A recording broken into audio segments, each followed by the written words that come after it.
ආයුබෝවන් සුබ දවසක් ඔයාලට. අද මං හරිම රසට ඉක්මනට ටිකක් වෙනස් විදියකට කරවිල සම්බෝලයක් හදන හැටි තමයි අරගෙන ආවේ. ඉතින් අපි ඉක්මනට වීඩියෝ එකට ගිහින් බලමු කොහොමද මේ රසම රස කරවිල සම්බෝලය හදාගන්නේ කියලා. අවශ්‍ය කරන ද්‍රව්‍ය පහළ ඇති ඩිස්ක්‍රිප්ෂන් බොක්ස් එකේ දාලා තිනවා. ඔයාලට එතනින් බලා ගන්න පුළුවන්. මං කරවිල ග්‍රෑම් 500ක් අරගත්තා. මුලින්ම අපි කරවිල ටික සිහින් පෙති කපා ගන්න ඕනි. කරවිල ටික අපි බැද ගන්න ඕන. මෙන්න මේ විදිහට සිහින් පෙති කපා ගන්න.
දැන් මං ඔක්කොම කරවිල ටික කපාගෙන ඉවරයි.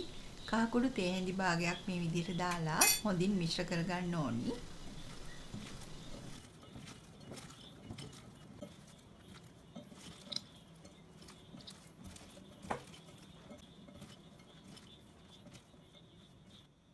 දැන් අපි කරවිල ටික බැද ගන්නයි යන්නේ. තාච්චියක් ලිපේ තියාගෙන කරවිල බදින්න අවශ්‍ය තරම් ඔයාලා තෙල් දාගන්න. කරවිල පෙති ටික ටික දාලා මෙන්න මේ විදිහට හොඳින් බැද ගන්න ඕනි.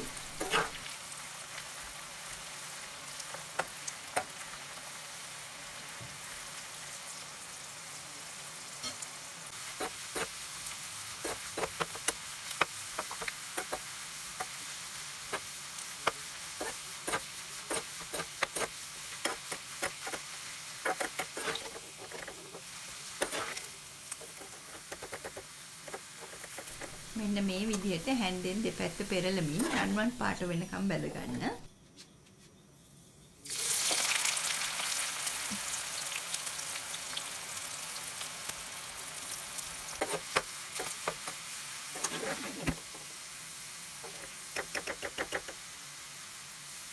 ඔන්න දැන් මං කරවිල ටික ඔක්කොම බැදගත්තා.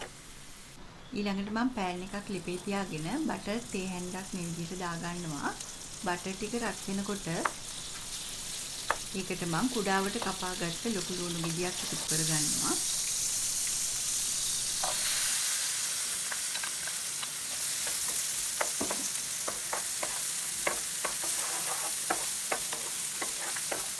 ඊළඟට කුඩාවට කපාගත්ත අම්මිරිස් කරල් දෙක තුනකුත් මේ විදිහට එකතු කරගන්නවා. දැන් මෙන්න මේ විදිහට හොඳින් මිශ්‍ර කරගන්න ඕනි. ලුණු එච්චර බැදෙන්න ඕනේ නැහැ. බටර් වල යන්තම් ටෙම්පරාදු කරගත්තාම ඇති. මේ වෙලාවේ ලිපේ ගින්දර ගොඩාක් අඩුවෙන් තියෙන්නේ. දැන් මම කහ තේ හැඳි භාගයක් එකතු කරගන්නවා. ඒ වගේම ලුණු තේ හැඳිකුත් දාගන්නවා. ගම්මිරිස් කුඩු තේ හැඳි භාගයකුත් එකතු කරගෙන මිරිස් කුඩු තේ හැඳි භාගයකුත් එකතු කරගෙන හොඳින් මිශ්‍ර කරගන්නවා. ඔයාලගේ රස අනුව මේවා අඩු වැඩි කරගන්න.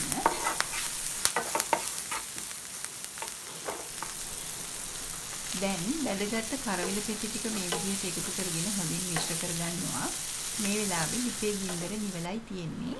ඊළඟට කුඩාවට කපාගත්ත තක්කාලි ගෙඩි දෙකකුත් මේ විදිහට එකතු කරගෙන හොඳින් මිශ්‍ර කරගන්නවා.